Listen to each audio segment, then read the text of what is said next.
With this, I would like to invite my panel. My apologies that my colleague Ananya is not able to moderate this session.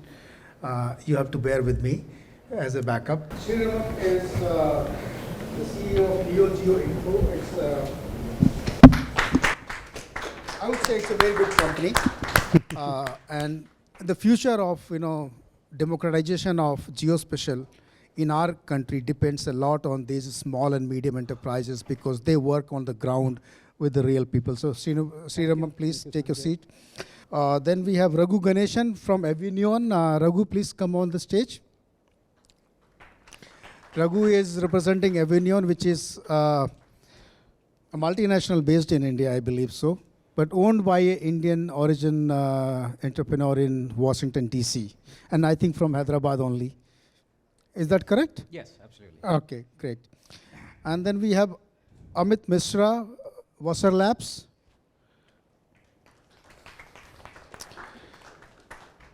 So we have three panelists, and I would request them to basically be very focused on conveying their stories, that how they actually make difference and contribution in the economy and society we live. How is their work is actually helping do that, and how can we actually bring more, or how can we grow the geospatial market, domestic as well as export both? So this is the 2 points which I will like to emphasize a lot on, and if you divert, I'll try to bring back. Okay, sure. So let's have opening remarks from these three gentlemen. Let's start with Sriraman. Thank you, Sanjay. Thank you for a very nice introduction. And as Sanjay said, I am representing NeoGeo Info, which is a company which is into providing all services and solutions in this field of geospatial. And I would actually start with the basic premise on which we are discussing today, which is achieving about 1 lakh crore economic scale for the geospatial industry by 2030. Is it possible? If it is possible, how to make it possible? This is basically the context of this. And what I would like to say in my initial remarks is, as per what Sanjay has presented in the morning, we have three components in that. One is basically the projects which the governments are undertaking, which is the pipeline that the industry is getting from the government. And the second part is how the industry can use the liberalized policy, the liberalized rules, and create value, create applications, which when we talk about an Ola or any other such application, is it available? Is that kind of a scale available for the industry? So let me talk about both one after the other. And today here we have projects, government projects, where there are many projects which are coming from the government, which we are addressing as an industry. In this, there is a lot of value, and also all these projects have a lot of impact on the society as such. We have talked about in the last session, Agendra has actually shown a lot of values as to how each of this project is contributing in terms of value in a year, how much we are able to generate. And as far as the impact is concerned, in the last session, Dr. Shailesh Naik has actually brought out some of the social, economic, as well as environmental impact that these projects cause. The kind of lives these projects can save when you do actual flood modeling and so on and so forth. We all understand the value as well as the impact. But what I would like to briefly touch upon is, are we implementing them in the right way to actually cause the impact? The artha, the money, is realized only when it is in the bank. Similarly, the impact is realized only when they are implemented. Are we able to implement? If we are able to implement these projects well, then you again have a question of how they can be bettered. Similarly, if they are not being able to implement properly, what are the ways and means in which we can do this? So just to highlight an example, we do a lot of property tax projects in various cities. We do a complete mapping, we do attribute collection, and there are cities where we could actually make the property tax fourfold from something like about say 50, 60 crores to 200 crores of collections every year. But we also have a story where we have done the project and probably a 75 crore per year additional income could be got. But because of some small delays, like their website is not up.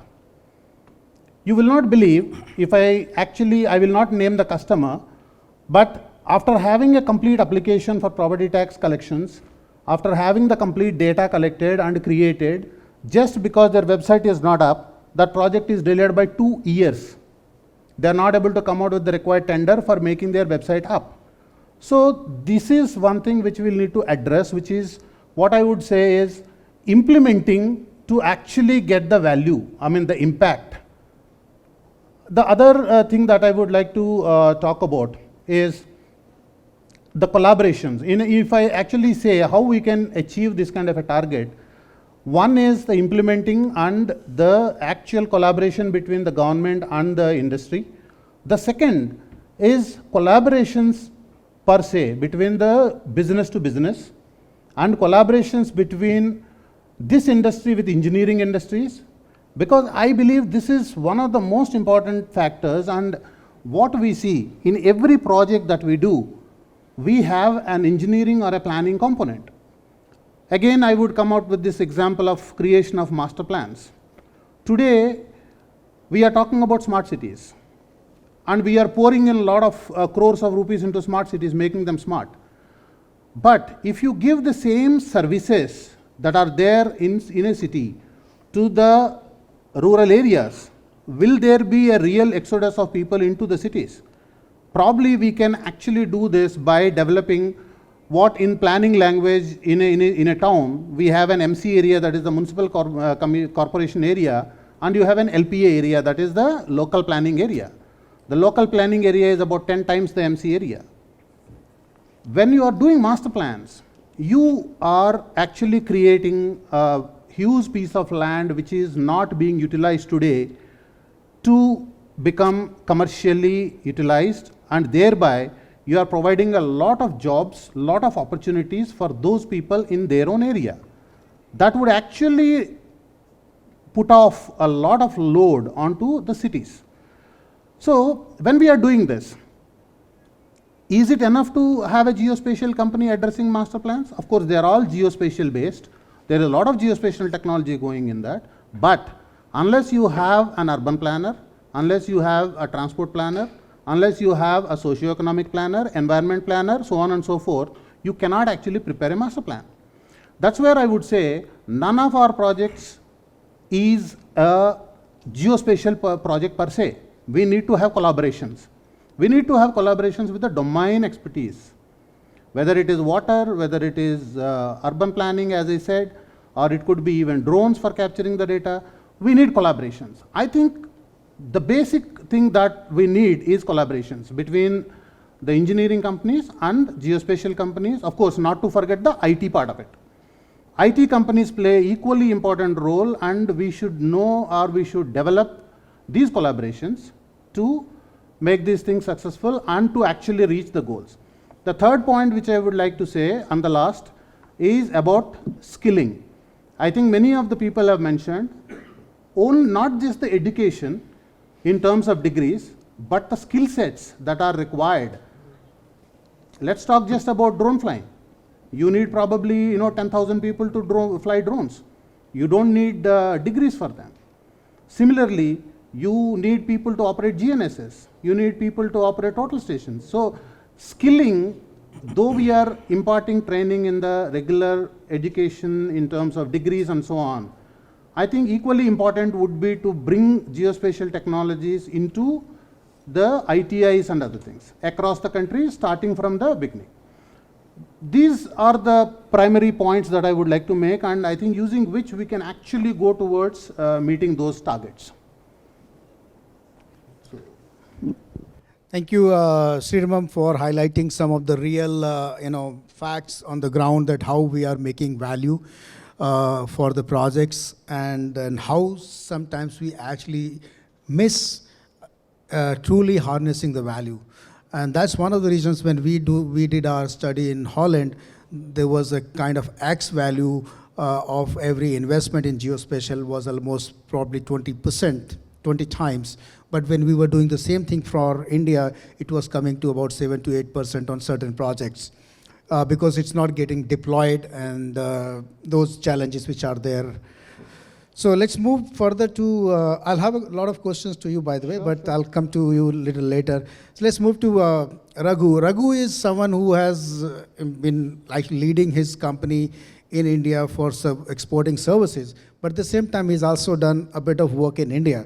So Raghu, what's your experience? How do you think that we can, how is your company making Indian economy stronger, or rather making a contribution to Indian economy, and what are your experiences? Sure. Thanks, Sanjay, and I'll try to, like you introduced, I'll try to keep my focus on the export focus that we have as an organization, and that's what Avignon does, and that's what we have been for the past 20 years working on. Avignon does a lot of geoengineering and IT work. Like many other organizations, we started as a geospatial company and then moved into engineering services as another service line that we added, and also moved into IT services as another division that we brought in. Over the years, the geo business that we have focused on, like many other organizations, started with the data on content services, and like all organizations, we kind of started growing our business from the data business. Our focus sectors have been in utilities, in telecom, in infrastructure and government, and we have serviced all these organizations. The services that we have offered have been to Indian geospatial customers, to US and Middle East, and all of these organizations. If you look at the export business, by definition, we look at the availability of talent, and the talent needs to be available in sufficient volumes. And as long as we have the talent available and there's a cost advantage, we have a case for an export business. Over the years, being in the industry that we have been, many of us started as organizations that serve the data services business, where it's at a certain value chain. And we have been successful as geospatial companies, providing a certain type of service, primarily at the data services level, and at a certain volume, and the talent has always been there. But I think that equation is changing, right? And the cost advantage was also there. But now, if you start looking at it, the value chain that we all have to play to be successful in the export business, definitely needs us to start, moving up the skills in order to provide the, the services to our customers at a mid-value chain level and at a higher value chain level. So, the lower value chain business that many of us have always been, which is provision of data to our customers, has, I think, as everybody knows, has kind of moved out. Almost all customers around the globe are no longer in any kind of paper or CAD or digital, and not even in siloed out, geospatial, geospatial teams, but it's actually moved into enterprise scale kind of data sets. So that line of business is gone, and that chain of business is kind of moving out. So we are really looking at, certain game changers that are happening these days that are continuing to create the kind of work that is coming in. One is the availability of high accuracy data. So if you look at our customers, many of them have created their data sets from past data sets which were of a lower accuracy. So these high accuracy data is now being available, and that's creating opportunities for the data and content service providers to start improving the data sets and creating a lot more accuracy to customers so that they can actually bring a lot more intelligence and a lot more content into their data. So with drones coming in, with satellites providing 20 to 25 centimeter accuracy, all these are creating a lot more information that we can actually gather and improve the amount of content that's available. So that's one line of work, but I would still call it as mid-value chain, and there's a lot of AI, ML kind of work that's going on there, which is helping organizations to bring in a lot more value from those data sets and bring more data and intelligence to the customers. The other aspect that I would call is that's driving business is not just the high accuracy, it's also the high frequency data. And Dr. Mohan already touched upon it quite a lot. And that's an area where I would say is moving into a higher value chain. We have the technology that is changing significantly these days, which is supporting that kind of data to be ingested into customer systems. So basically, tremendous amount of data is moving into various IT systems, geospatial being one of them, right? And it is an area where you're looking at the convergence of not just the knowledge of the geospatial technology, but it's also an area where you have to have the domain knowledge and understanding of the customer's business, and also the knowledge of the IT side of things. So, to stitch it to what you've been asking, Sanjay, in terms of how we are contributing, I think, like every company that's been in this industry, we've all contributed in different ways to the Indian economy, be it by doing domestic or export business in terms of tremendous amount of job creation, to being in the services business, tremendous amount of job creation. The dynamics and portfolio of that is changing, from low value chain to mid value chain to higher value chain kind of business. And the stress definitely is increasing in the export business proposition, in the sense that do we continue to have a supply of sufficient quantity of talented resources in order to meet the mid-value chain and high-value chain demands? Customers are going to send work to India only if they see that availability of talent, and if they see the cost effectiveness to it, both. Otherwise, they can go to other countries also and find the talent. There can be plenty available in all regions, but whoever has the best cost effective proposal, that's where the business moves, right? So I think we have a challenge there, and that needs to be addressed. And that's one of the ways at Avignon, the way we have tried to get over it is, we have had a focus on, bringing IT into geospatial since about 10 years. So we did a lot of work in the Asia Pacific region, in the geo consulting side of things, and then we realized that, it's not just in order to address customers whom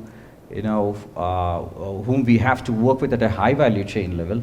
It is not just about having domain knowledge teams or a certain set of teams from here.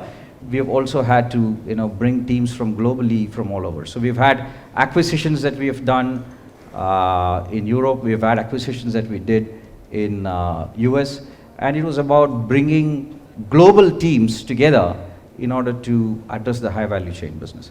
So that's a model that we have moved in order to start addressing that line of business also.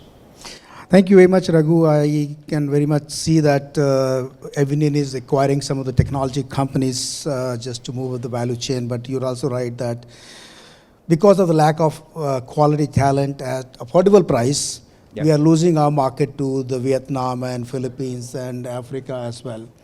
I was talking to one of the companies whose representative is here, but I was talking to the founder and he said that, well, we go to Africa, but we don't get that talent. It's very cheap, but then we have to pay a lot of cost in training them. But I hope that it doesn't happen tomorrow here, because when the services will move up the value chain, we also need to scale up our own resources. Let's move to our third speaker, Amit Misra from Vassar Labs. So Amit, just introduce yourself a bit. I don't know much about you. My apologies. Right. And your company, and let's move forward with your views. Sure, sure. Thank you, Sanjay, and thank you, Geospatial Media, for having us here. So I represent Vassar Lab, and I am taking care of marketing operations and agri-business unit for Vassar Labs. And we have implemented our solutions in primary sectors across the country at various levels. Say, for example, we have implemented water resource management system for Andhra Pradesh. We are working on Kaleshwaram Lift Scheme project in Telangana here. And then we have implemented early flood warning system for Kerala. We have implemented some smart city project in Andhra Pradesh, some artificial intelligence based water bodies monitoring system in Uttarakhand. So we're working with various authority in the area of sustainable development. So that's what our companies are placed in. And what we see as a market that is like around 12 trillion market, $12 trillion economy in SDG, Sustainable Development Goals. So it's a huge opportunity in terms of scale. The problem, obviously, we heard it from all of you, that the problem is obviously resource. But the way we see it, the industry looks like a cogwheel, okay? So there is the data service providers who are basically doing the surveys, getting the field data either through LiDAR, either through remote sensing, either through IoT devices. So the whole spectrum of data is coming. And then there are some companies who are basically working on the field enablement side. And then there is a middle layer of IT ecosystem which is working on the AI. So we call it like a Geo AI. So that's where we are placed in. So we are working in a Geo AI domain where we are trying to get this data into the system, and there we are trying to run various analytics on that, and then we are trying to make sense out of it and what it will be required for the administrative purposes or for the smart governance perspective. So the whole objective here, the way we are working in on the sustainable development goals. So primary, I don't want it to be wrong, so I will just refer some of my notes. Yeah, so see, the smart city market itself is $837 billion. The crop insurance is a new domain which is around $40.31 billion. And the list goes on. So even in the Geospatial Media Study report or any report we go on, we find that there is a huge component of geospatial in around every sustainable development goals. Like we are working in zero hunger sustainable development goals, sustainable water management, and then we are working in climate action, then land, life on land. And what we found so far in our expedition, that it's all depending upon the quality of data, obviously, like we all know. And that's where the role of the companies who are getting this data becomes very prominent. Say, for example, in Maharashtra, there are recent floods where the 2-meter inundation is enough to cause the whole village to wash away. And that's happened simply because, there are reservoirs who are holding water up, in upstream releases. They have to release because the rain is upstream and the rain is downstream, they have to release more water and the village will flood. And that's the situation. It happens like every here and there. And the problem they are struggling with, so when we are approached there and we wanted to have the analysis and they wanted to have output from us, so we found that the data, the high resolution data is not there. It needs to be surveyed with a very high resolution data for the whole village. And that's where we see that this cogwheel needs to move. And it needs to move in a fashion that the industry player has to collaborate. They have to come together. So far we are seeing that a lot of work is being done. A lot of work is being done by the remote sensing agencies, by the DNS, by the geo survey company. And then there are some IT companies who are building solutions. But the discovery part here, I feel, in this particular whole ecosystem is missing. Probably that's where the geospatial, the summit is playing its role, and Sanjay is doing a very good job by making sure that we are collaborating with each other. So we can see in this logo, so this rupee has a wisdom symbol on it, right? That's what it is. If we can collaborate wisely and if we can act on that, then the market share is for us. If we can't act on that, then the market share is lost. So how soon, how much the Indian geospatial market, the export market will grow? So the answer is exponential, the way we believe it. Because we have built a couple of solutions, that's just icing on the cake. Few solutions, like I will name few, like water spread area monitoring, flood early warning system, and one very interesting is the land use intelligence. So you know your land is for what purpose. And we have find a good number of audience for that. We get very encouraging response. But the problem what we are facing that we can't do it alone. No one can do it alone because the data service provider company needs the enablement. The enablement then needs the partner for the cloud and tech infrastructure like you have just mentioned. So all these people has to really come together. We have to complement each other. If that complementing each other is a fashion and we are very much in tight partnership and we understand who can do what and the industry is very well knitted, then we can really go ahead and make a big, we can bake our own cake and we can enjoy the bigger market share in the whole geospatial spectrum of the world.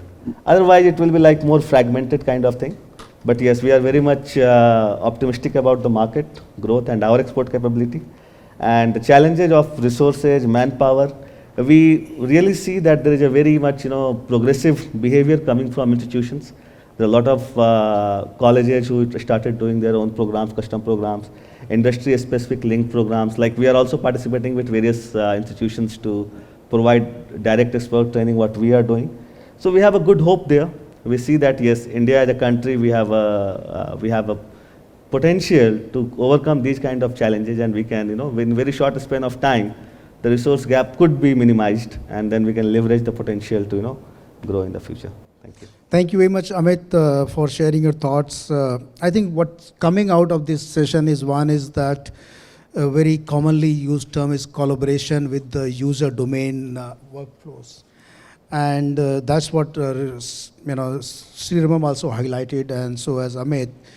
And all of us are talking about capacities, like, we need more capacities, we need more talent on the ground to take it up. And I think what Sriramam highlighted specifically about the incremental value, like we still have value, but we can actually increase that value if we have a bit of more, we can address the challenges on the ground to deploy the project successfully. So Sriramam, I would like to ask you that your experience says that, there are, of course, we have problems on the ground, but how can we actually mitigate that problem or reduce that challenge? We cannot eradicate, but how can we reduce that challenge? Is there something which AGI and the group of industries together can do to work with those customers to help them, go and deploy that kind of project? Or is there something where we can do some kind of independent audits of those projects which are failing and take them to the higher authorities or bring that to the knowledge of higher authorities that these are the projects which we are not able to deploy and because of which we are losing a lot of opportunity? Yeah, Sanjay, that is a very, very important step, I would say, because again, I'll start with a small example right now, right away, what is happening. There is an opportunity of, master plan preparations for, there are 8 different packages from Uttarakhand, okay? And each of them is almost about 10 crore rupees. And there are 8 packages and everyone can get only one of the package. And the biggest folly is neither a geospatial company will qualify, nor a planning company will qualify. And number 2 is that the tender actually says every geospatial company has to bring in 8 urban planners, 8 socio-economic planners, 8 transport planners, whereas they are going to finally get only one project, right? So there is a lot of non-participating in tenders because of these tender terms. I am coming to your question, how we can actually solve this whole quandary of the public tendering. The tendering has to be a process which is always a consultative process. If not with the industry directly, it could be with the industry bodies. And I really appreciate Survey of India after the DST's intervention with these rules. Survey of India was very open, very forthcoming in approaching AGI, and they have discussed what is the requirement in terms of Swamitva, in terms of LSM project, in terms of NTDB, as well as high precision leveling. There we are able to give advice from the industry to Survey of India, a very non-partial technology-based solution advisory we are able to give from the AGI. Of course, we need to have more people, because you have multiple organizations coming out with the tenders, you have multiple domain areas where government wants to get work implemented in geospatial. So AGI obviously should be much more capable in terms of technical capabilities as well as number of people. But I think this is a process which needs to be put in place, consultative approach. So, and as I said, collaborations always. Doing anything post facto, after the tender is over, after it has been awarded, if there is not getting properly executed, I think there is a very limited scope for anybody to do anything after that. Whatever can be done has to be done before the tender is out. I think that's where I think we all should work with the governments and advise them. I think that's great, Sri. So we are actually setting the agenda for Satyam and Megha, right? Because you are representing the two associations which are supposed to work, first of all, closely, and then secondly, build capacities and work with the user departments. Let's move forward to Raghu. And Raghu, I have a question to you, that what will actually make you invest more in India and use India as a base for Indian Ocean rim countries? Use India as a base for, sorry? For serving the Indian Ocean rim countries market too.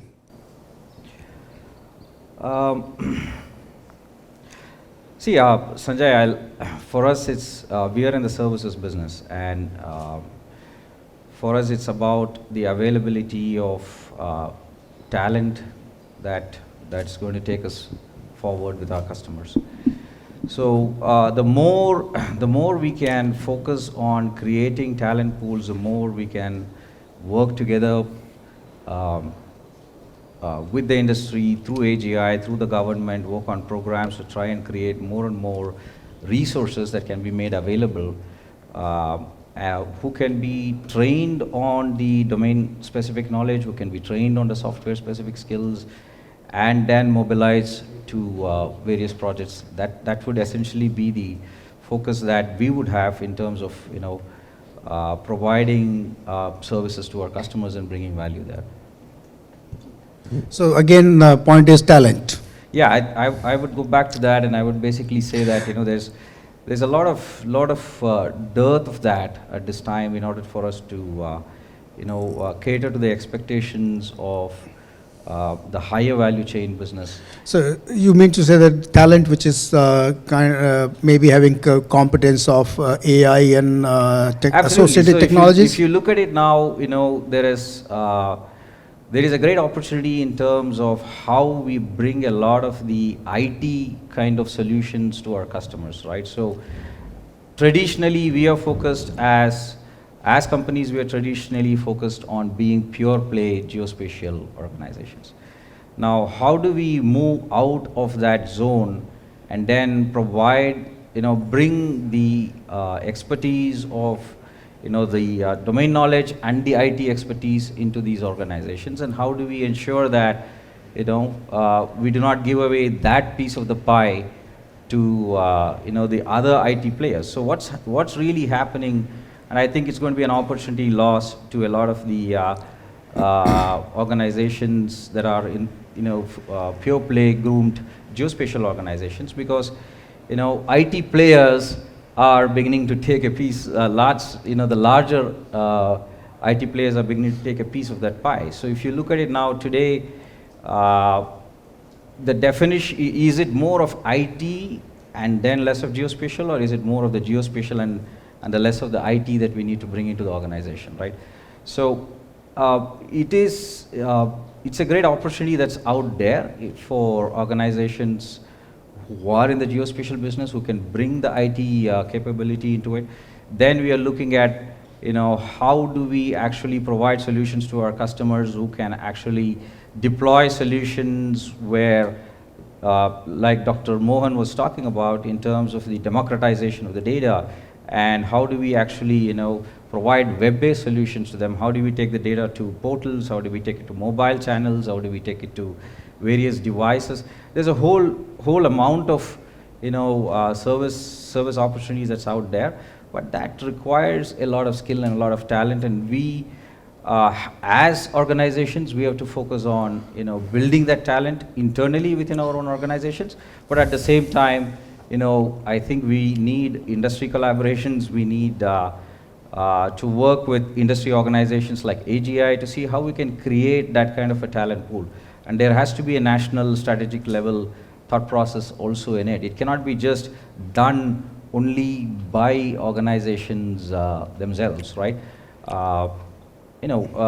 Globally, there are ways to solve it, like we are addressing it in terms of trying to get a lot of global talent in each country by focusing on acquisitions that we had to do in order to bring those kind of talent to our customers so that they can engage with them. Yeah. But otherwise, I think India is a tremendous opportunity. If we can bring high availability of IT and geo-skilled talent resources, and people who can work on IoTs, people who can work on web, mobile portals, and all of that, to focus on providing the right kind of solutions to ingest high frequency data, to ingest high accuracy data, to use AI, ML kind of solutions. All of those are the cutting edge thing that's going to happen, and that is happening already. And that's where we can create a lot of value. And that's a part of the moving up the value chain as well. Absolutely, it's a part of the challenge of moving up the value chain. And I think all of us have some amount of time and space until this whole data business, is eventually that also is going to go away. If you look at it, the lower value chain data business is gone, right? It's all in enterprise GIS systems. So if you're talking about data on content, you are looking at accuracy improvements, you're looking at, some amount of high frequency data ingestion. But even that business, I see it is also shifting to IT organizations who are primarily now bringing the IT solutions and the complete solution to, bring value out of high accuracy data sets, bring value out of high frequency data sets, and the data on content business also becomes a part of that particular program and initiative, and there is no more data on content business that comes out separately as data on content business like we were used to historically in terms of huge amount of RFPs coming in, that kind of work, right? So that generation is gone, I think, and organizations, if they want to stay successful in the export model, they have to figure out how exactly are they going to take their resources who have the domain knowledge, convert them into consultants, business requirements kind of people, and also focus on grooming them on the specific higher value chain speciality skills that is needed in order to service those customers, and also bring the IT teams together and at the same time compete globally with the larger organizations in order to retain their space and be relevant. Thanks, Raghu. I think we're getting there where the skill is consistently a process of a skill upgradation is going to be a real challenge and opportunity both for. So there is a space for people to get into actually skilling business, skilling as a business itself. Is there any questions from the audience? Anybody wants to put any questions to? Satyam has one question. I'll actually come to you. Sai, you have one question. And before I go to this question to Satyam, actually I want to have Amit. You talked about you can't do it alone, right? Mm-hmm. That was your key message. Right. And that's great to say that. So what are you going to do with the other industry colleagues and especially with AGI and ESPA? See, basically, the Raghu was referring the IT and yes, it looks like more like he's talking about me. So when we are into the completely opposite spectrum, so when he's saying that he has challenges in terms of IT operationalization of the things, We have a reverse channel. We are reverse challenge. We are struggling more with the geospatial intelligence. So we want more of the guys who can, complement us with their skills in remote sensing, understanding the data, taking that into the more precision, accuracy, and operating it on a very smartly basis on that, so that the system can, leverage it. So it's a completely different spectrum. So the way we are leveraging right now is obviously to identify the right mix. So we, as a company, we are completely focused on the sustainable development goals. And we have like 4-5 goals identified on which we are working. And in those 4-5 goals, we need different kind of data sets and on a different frequency and on a different kind of scale. And for that, what we are trying to do, that we are trying to identify or approach the right industry partners, one side who can provide us the data sets. Second, the institutional partners who can find us or who can provide us the right skills. And then basically we are trying to collaborate together with our IT expertise so that we have a envisioned product. So you are going to meet Raghu after this? Absolutely, I think it's collaborations. No, in fact, I would like to say, Sanjay, that every one of us has to meet Yeah. each other to solve this problem, because Exactly. this is neither limited to IT nor limited to geospatial intelligence. It is also limited to all spectrum of geospatial solutions. We face crunch in terms of every kind of a resource that is required. So, as you said, skilling as a business is a huge opportunity for geospatial right now. So thank you very much, Sri, for that point. And let's go to Satyamji. You have a question or observation? I have observation. I have a question. So what I feel is that we need to be more innovative about exploring the space that is developing around us. First, in terms of our reach. Generally, we have, wherever civilization thrives, there are 2-3 basic requirements. One is power supply, second is the transportation, third is communication. If you solve these problems, economy starts flowing in that area. Now, space-based internet is going to come in a massive way. It may happen in 6 months from now, it may happen 1 year from now, maybe 1.5 years, depending on how the licensing issues get resolved by DOT. But finally it will happen. And what it will do is that it will unleash a lot of inaccessible areas. I'll throw some data which I have got from the space segment which I deal with these days. So 57% of India right now has got broadband connectivity. Right. Out of 250,000 gram parishads, 70,000 are yet to be properly addressed. Now this is a huge area, which still requires a lot of people to go, a lot of capacity and capability to go. So I think that while when I see this industry, there are segments. There are some people who have reached a certain level of maturity. They are addressing the higher aspirations. There are some people who are in the middle order. Then there are some people who are lesser mortals who are still, trying to make themselves relevant, and that is where even much more cutting edge innovation will happen, because they are trying to compete with the best in the field. So they have to come out with something which makes them appear that yes, they are competitive. Yeah. Second area is automation. Yeah. Now when you are trying to get into a field where you have to apply a technology, traditional sense that has been, and that is what I was discussing with Kiran Kumar sir during lunchtime, is that generally you have a data flow happening, then you have a GI infrastructure. So the person who can afford that kind of infrastructure, the experts who are sitting and they're analyzing, and thereafter an output is coming. Generally, these are the models which we have followed. But now things, when we are talking of democratization of data, then you're trying to deal with how do I make that common man sitting in his shop much more enabled. That means you have to give him a capsule which he takes with water and consumes. That is where I think the industry would need to get more innovative in trying to democratize the impact of data. And that is the value that we have to sell. The politics of technology is something which I would like to talk about later. Yeah. Yeah, but So my I'll leave question- you with that. Yeah. Thank If I you. may add one thing, right, if you're okay, just a minute. See, the democratization of data basically also means that, you're making geospatial data available to the last mile person, right?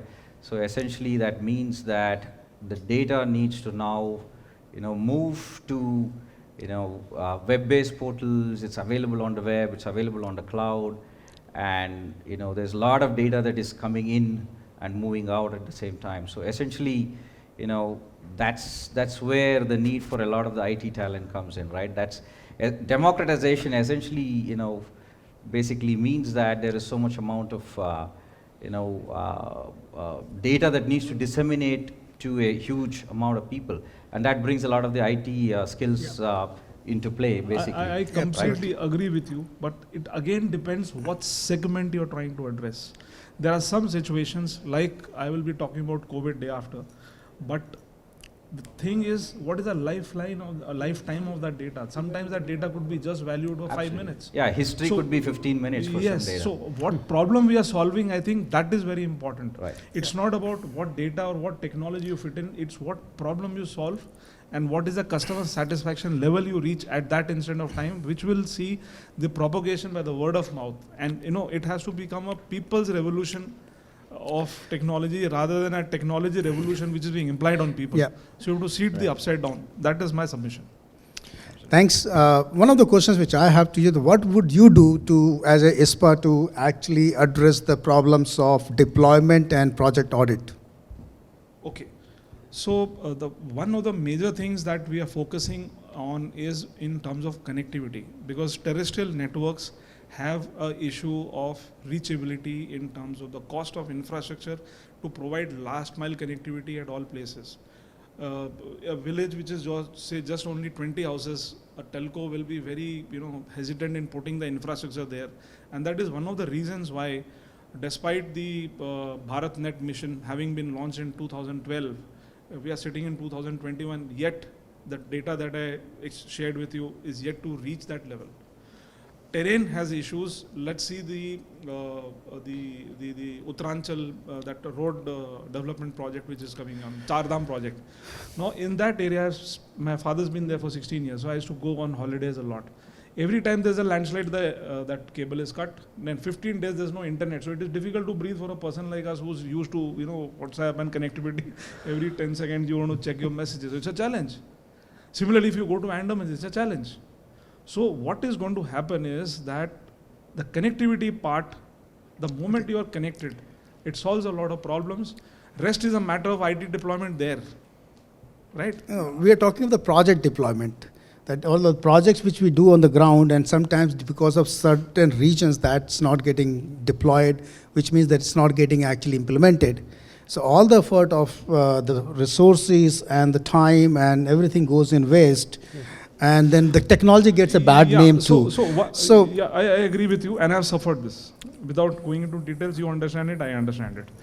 So some things we'll take offline, but definitely one of the aspects which came out very clearly is that I think here AGI, ISPA, as well as GMC and all friends who are present in this room, we need to work on what is the new way of tendering, especially in these kind of projects, which needs to be discussed with the government, and we need to bring a reform in that to be relevant into the system. Because finally, I have been a startup myself, I am a startup, plus I handle problems of the industry, I have been talking to everybody. Finally, only one question, kharidega kaun? And the problem is that reluctance to even still go for Atmanirbharta is, yes, some departments are showing a change, but there's still some more work to be done towards sorting out that problem.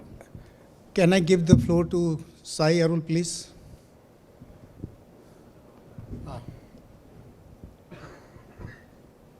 So I just wanted to take Satyam's argument further on, he asked, "Kaun kharidega?" So why are we only stuck on government? What's your experience of the panel? What about the entire commercial sector? We've got a booming economy. The stock market is shooting up every day. How do we address that sector?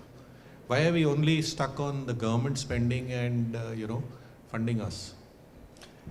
So thanks, Arul. I will leave this question to the panelists, but I just want to make a clarification that we are not actually stuck up at, since morning I'm hearing this couple of times, we're not stuck up at the government. But the most of the challenges of tendering and awarding or not deployment lies within the government. It's not as frequent or often in the private sector. So I'll leave it to panelists to take the final call on that.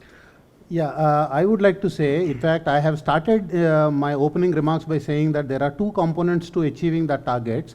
One is the government projects, and second is the private, projects and applications that we could develop. Why we are focusing more and more on government is it is actually a continuous process and it's a continuous business we are able to see in the next couple of years. This is a business because of the opening of the guidelines or the policy that has come up. It is opening of the data. You now can actually host it on a server and you can actually deploy applications.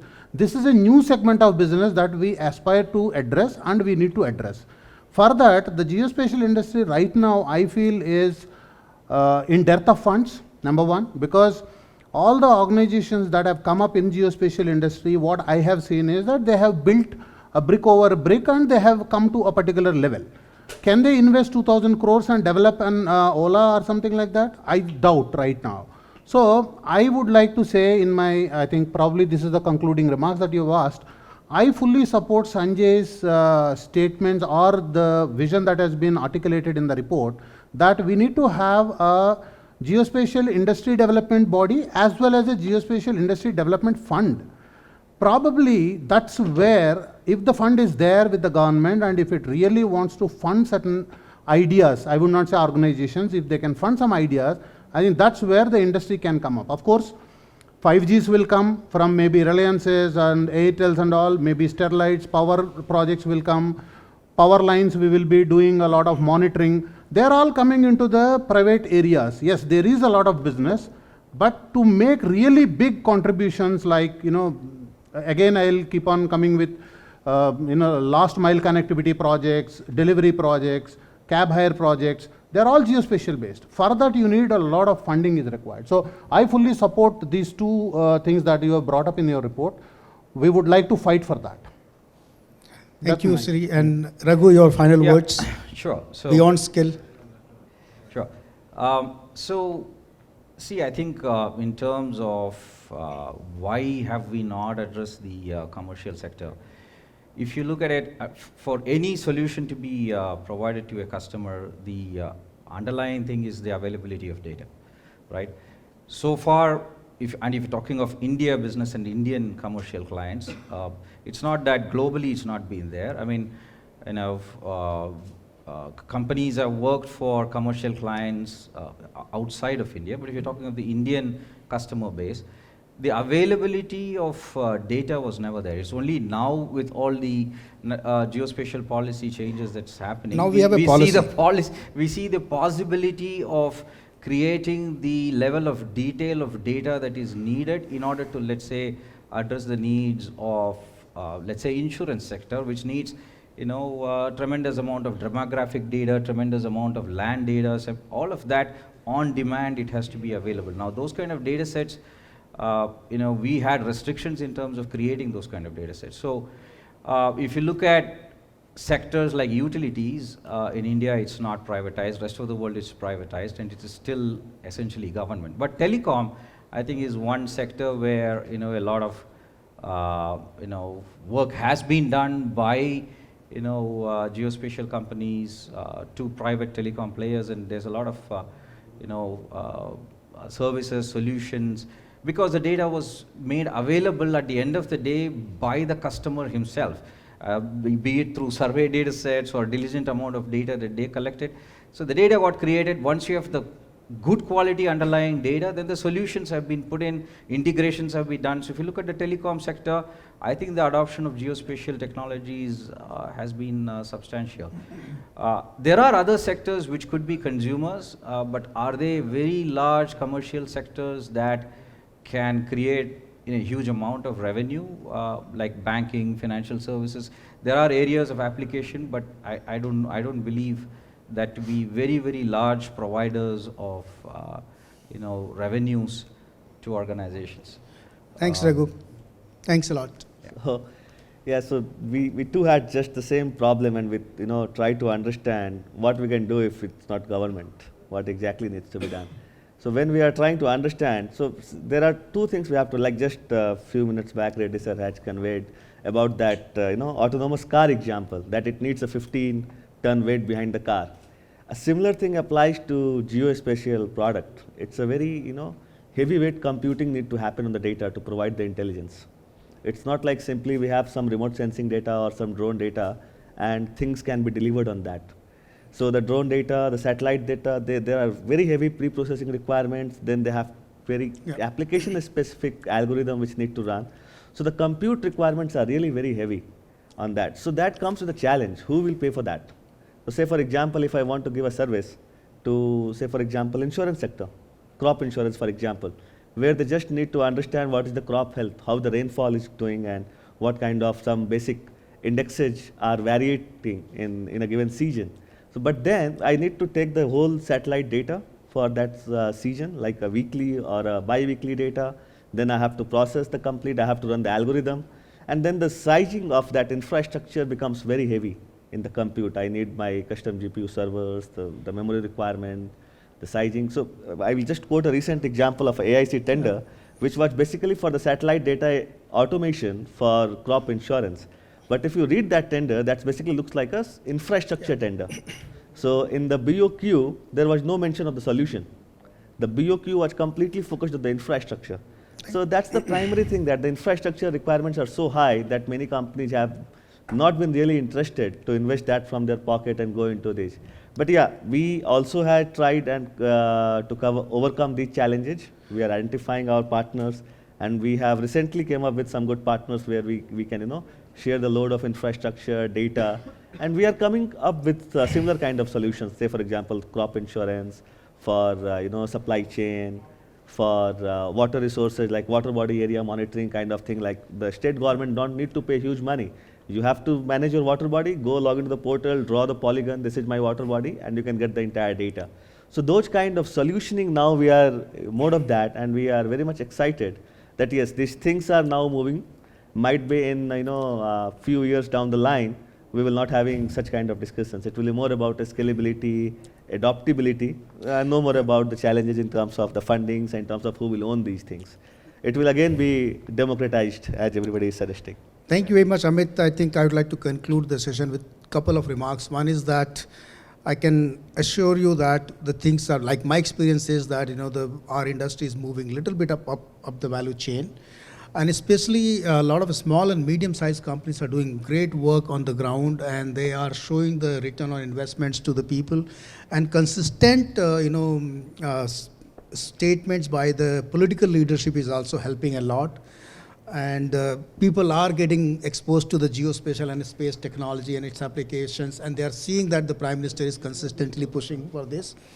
Second thing I wanted to say that commercial versus government, I can only tell you that the commercial component of the geospatial market in India is growing faster, in last couple of years.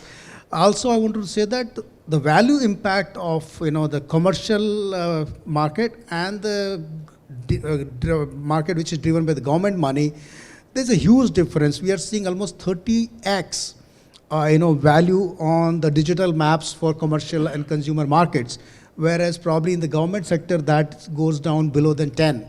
And that's that's the kind of difference which you see, and primarily because of the issues of deployment and scalability. Third thing I wanted to say that I just before coming to here on Friday, last meeting I had was with the National Skill Development Council, and they will be here tomorrow, and they will be joining our think tank meeting also to discuss a little bit further.